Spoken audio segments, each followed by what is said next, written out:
boy Brick, the little serpents. Got a good topic today, man. A lot of people go to the shows, they end up grabbing a lizard, baby Savannah monitor, real cute, cheap, not too expensive. It's fits in the palm of your hand when they babies, they're adorable. But they get big. They get really big. They take up a lot of space. So we're going to go on a question here and see, do you think it's ethical to keep a monitor lizard, not just a Savannah, any monitor lizard in a city house? What do you think? I have one, so we're going to pull out my little girl, boy, whatever it may be. We're going to get to feeding him. We're going to talk about this topic. We're going to see what you think. Is it ethical to keep a Savannah monitor in a city home? I got good things, I got bad things about this. Maybe surprised about my opinion on this, but either way, buckle up. We have to take this journey, find out if you're brave enough to keep a Savannah monitor in the city house. This little foot right here, this cute little guy, guy, girl, we're not sure, but this is the enclosure he's in right now. This wasn't the enclosure I intended on keeping him in, and this is probably the biggest problem you're going to have when it comes to keeping a lizard like this that gets this big and is this active and this intelligent in a city house. Because do you have the size to really do it, to give them what they need? This is the enclosure I intended to keep her or him in when I got her.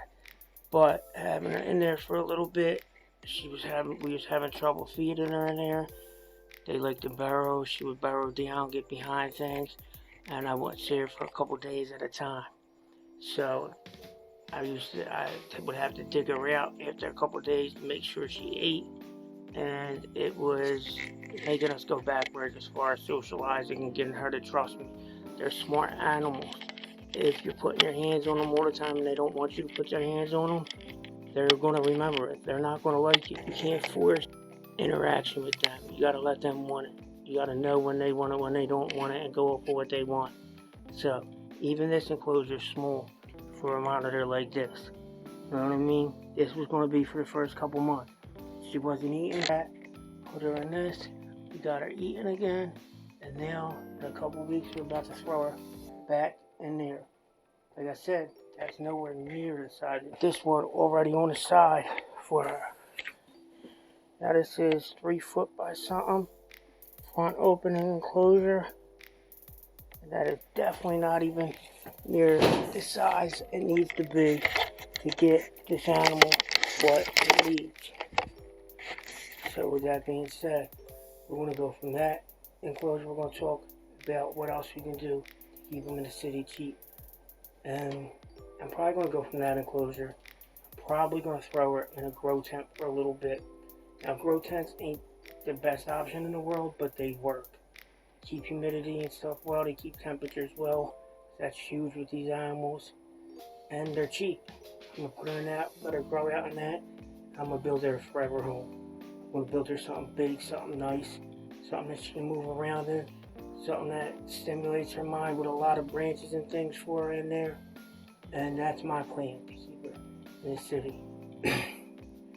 Feel as long as you're dedicated, you know what you're doing with these animals, and you're willing to put the time in and put some money and some space aside, you can do this. So I'd say that average size, the smallest size, you should probably go for a Savannah monitor, because they get 4 or 5 foot, depending on who you talk to, male or female. It can go smaller, it can go bigger. You need at least probably something more like an 8 by 12. And to be honest with you, that's small. I'll probably go bigger than that, but you could get away with that as long as you're taking the animal out, giving them some exercise, and you're feeding them right, their diet's right, things of that nature.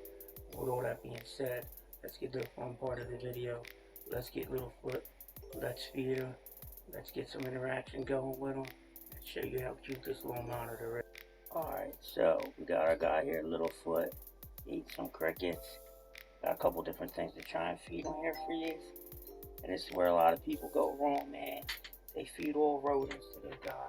And this guy is not a rodent eater. He's an insectivore. It's not like most other monitors or they're straight carnivores. He's an insectivore. Now I got a dubia for him. So he's a little confused, like, wait up, what was that? That was different. Go ahead, get it, guy. But, like I said, they start feeding.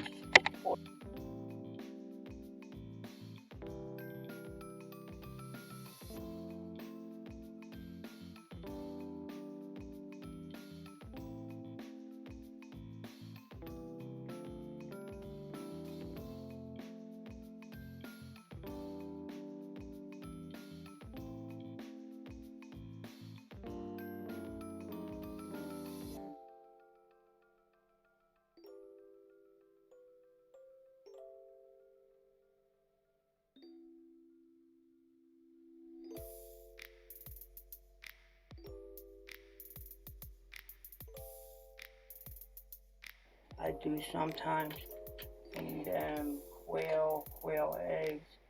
Chicken eggs are good. When it gets bigger, I probably will feed some rodents, but they're here and there things. They're snacks. That is not his main diet. His main diet is going to be insects. Yes, I got to keep it varied. I switch between a bunch of different insects. And now he's moving his neck around like that. He's crushing that down, trying to push that sorry. There he goes.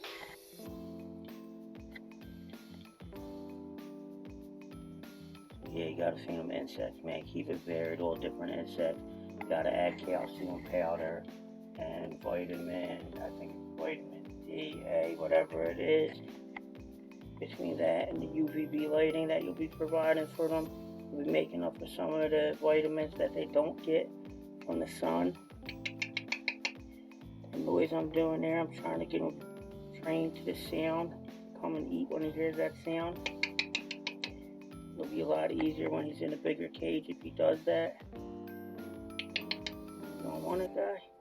Huh? Want another roach, maybe? But yeah, and they don't get to see the sun, obviously, here. So we make up for that with supplements in their food and UVB lighting, which is very important.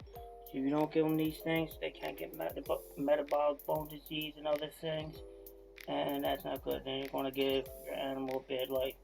You want to give them the best possible life in captivity, or else we shouldn't be keeping them. That's the biggest thing to mention. Stuff I forgot to talk about that's really important. So this ain't all him eating the same day. He does not eat that much in one day. One of the main things I forgot to talk about was heating. And I did mention the UVB, but heating and lighting is really important. You see, I got heat light, heat lamps up there, UVB lamps up there. And if you don't give them these things, they're not going to thrive, man. They need a very hot spot. Like right now, this guy's really small. So his hot spot goes between 110 and 120, depending on where he's at on the branch. On the branch in the cage. He's down here on a tile, it's one heat. He's up there on the branch, it's a different heat, different parts of the branch, it's all different temperatures. And he can move around to get to the right temperature that he wants. And that's really important. As they get older, they're going to need an even stronger hot spot. Their hot spots go 120, 140, depending on who you talk to, what they like. Their hot spots go very hot in the wild. They will warm themselves up as much as they want and then move away to a different part of the cage. They thermoregulate. They will know how much heat they need. I heard a good saying, monitors bask to live, they don't live to bask. So if your monitor is constantly basking 24 hours a day, this hot spot's probably not hot enough. So you definitely got to make sure you're paying real close attention to the habitat that you're giving these animals, man. They like it humid, not too humid, a little less humid than a bull python. Some people think they're like desert animals or something. I mean, they don't like no humidity at all. That's definitely not true. They do need some humidity, a good bit of humidity actually. I'd say around 50-60%. To be honest, don't take all this advice just from me. If you're planning on getting one of these guys, do the research yourself.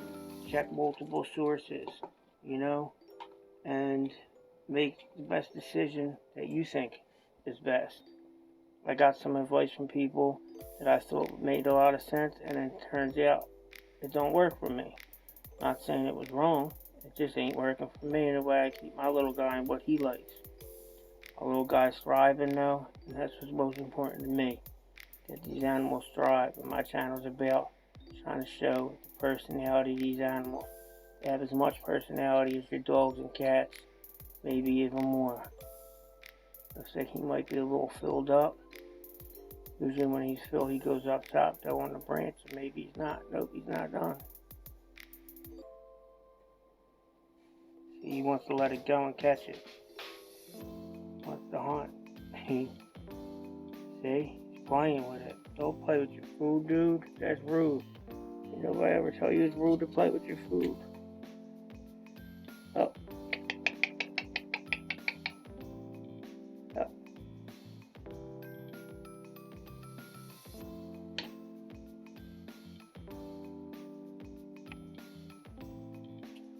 Whoa.